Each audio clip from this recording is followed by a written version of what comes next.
Class fourth के सभी students, आज हम लोग ईवीएस इन्वायरमेंटल साइंस पढ़ेंगे।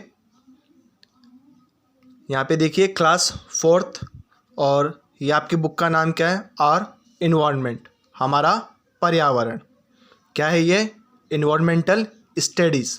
तो इन्वायरमेंटल स्टडीज़ को हम क्या बोलते हैं?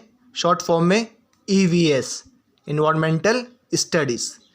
तो इस इन्वायरमेंटल स्टडीज़ में हम जो फर्स्ट चैप्टर है हमारा, ये देखिए फर्स्ट चैप्टर लिविंग टुगेदर। ठीक है, फर्स्ट चैप्टर कौन सा हमारा? Living together. यहाँ देखिए, we all live in families, हम सब परिवार में रहते हैं। दे कैन बी बिग और स्मॉल, और जिस परिवार में हम रहते हैं वो छोटी भी होती है और बड़ी भी होती है। जॉइंट और ए न्यूक्लियर, तो वो कैसी हो सकती है? वो जॉइंट भी हो सकती है और न्यूक्लियर भी हो सकती है। ठीक है। When just the parents and the children live together, it is a nuclear family. तो न्यूक्लियर फैमिली क्या होती है? कि जिसमें पेरेंट्स और उनके बच्चे एक साथ रहते हैं, उसे हम क्या बोलते हैं? Nuclear family.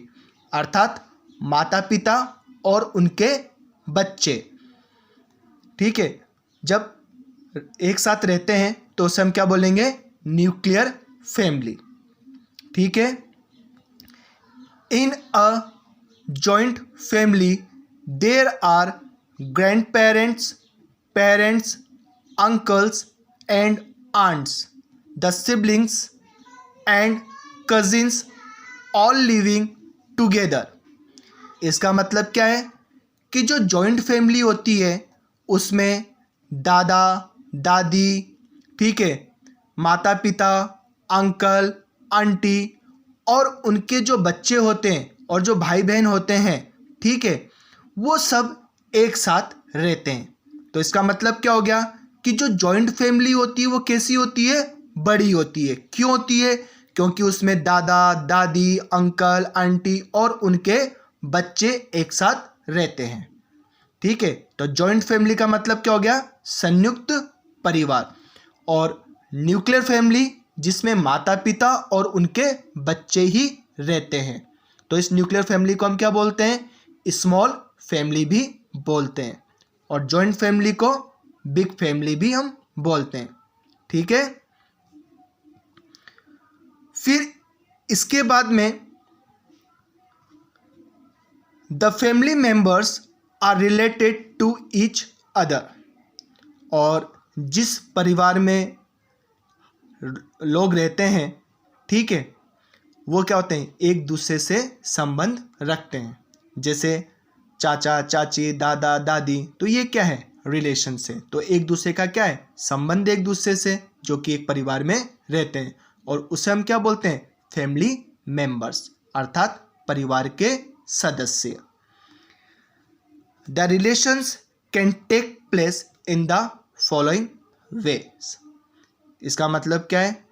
कि रिश्ते किस तरह से बनते हैं। ठीक है, रिश्ते किस तरह से बनते हैं हम उसके बारे में आगे पढ़ेंगे। तो सबसे पहले देखिए आप लोग यहाँ पे क्या लिखा है? Relation bye marriage. मैरिज का मतलब क्या होता है? शादी। तो शादी से क्या बन रहा है? रिलेशन बन रहा है, अर्थात संबंध। ठीक है। A man and a woman get married to each other and start a family.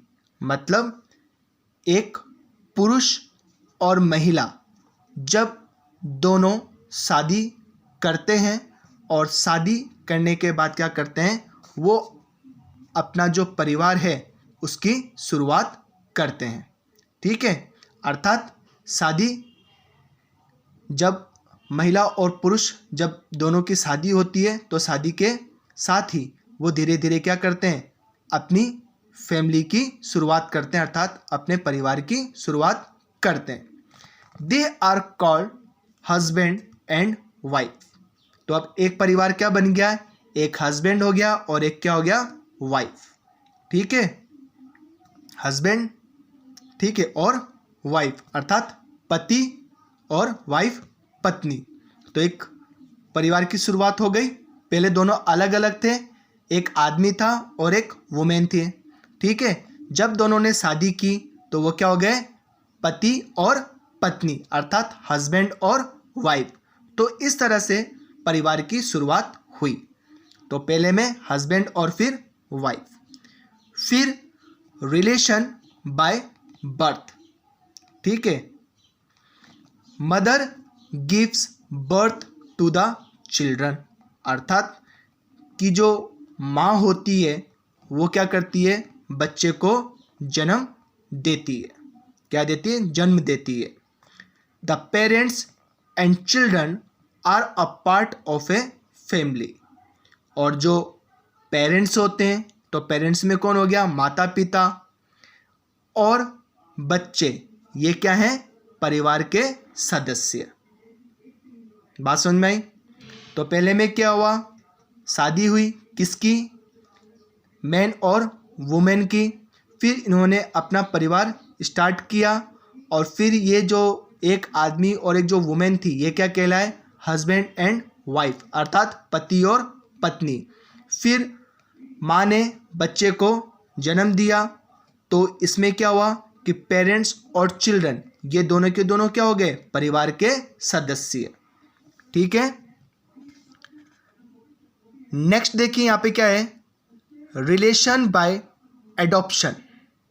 Relation bye adoption कि जब हम गोद लेते हैं तो उससे कैसे संबंध बनता है। एडॉप्शन का मतलब क्या हो गया, गोद लेना। Some children lose their parents. इसका मतलब क्या होता है कि कुछ जो बच्चे होते हैं वो अपने माँ बाप को क्या कर देते हैं, खो देते हैं। ठीक है, अर्थात कुछ बच्चे जो ऐसे होते हैं, ठीक है, वो अनाथ होते हैं। वो अनाथ इसलिए होते हैं क्योंकि उनके जो माता पिता किसी बीमारी के कारण, किसी एक्सीडेंट में, किसी प्राकृतिक घटना में क्या हो जाते हैं, उनकी मृत्यु हो जाती है। तो ऐसे जो बच्चे होते हैं उनके माता पिता नहीं होते हैं। ठीक है, अनाथ बच्चों के।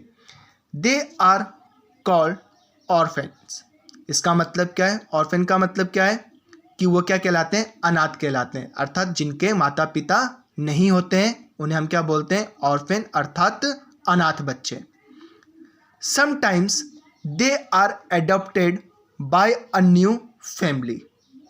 ठीक है, कभी कभी इन अनाथ बच्चों को कोई नया परिवार क्या कर लेता है, एडॉप्ट कर लेता है अर्थात गोद ले लेता है। ठीक है, they get protection, emotional and financial support in the new family. अब देखो कि जिन बच्चों के माँ बाप नहीं होते हैं उसे हम क्या बोलते हैं, अनाथ बोलते हैं।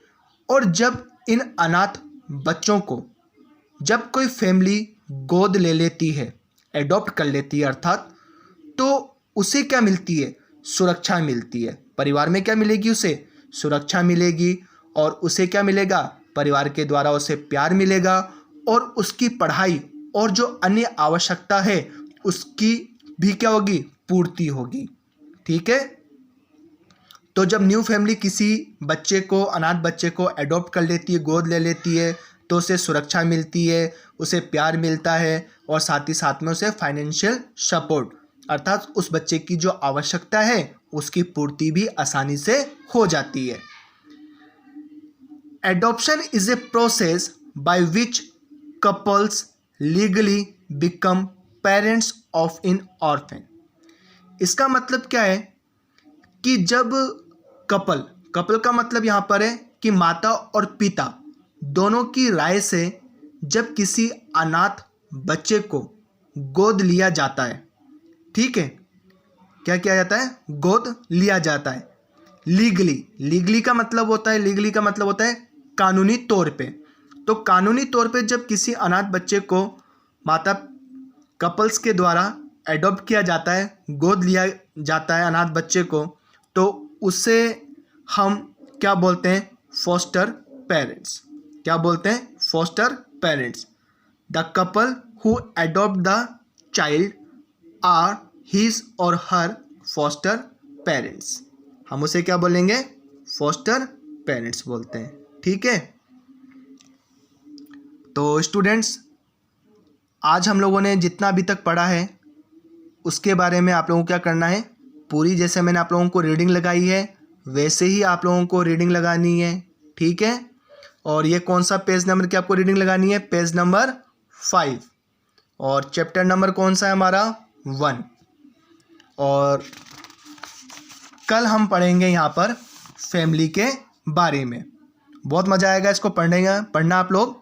ठीक है, और फिर हम कल इसके बारे में आपको डायग्राम भी बनाना बताऊंगा कि हम कैसे फैमिली चार्ट बनाते हैं। ठीक है, okay students, have a nice day.